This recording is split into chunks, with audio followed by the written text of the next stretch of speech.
How come you're always wearing that hat? Fashion statement, Dad. Take off the hat, boy. Look, he's a beatnik. You go get a haircut. Right now. I was afraid this moment would come. Well, what'll it be, Sonny? Just a little off the top, sir.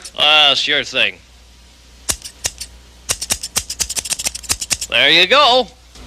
What do you think?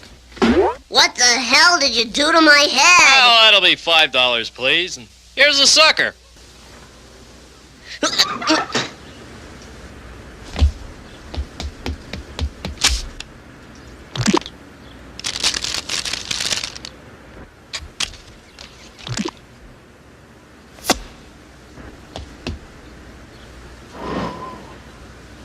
Isn't that boy back from the barber yet? I heard him sneaking around in his bedroom. Bart! Front and center! I'll take it off, but you all gotta promise you won't laugh, okay?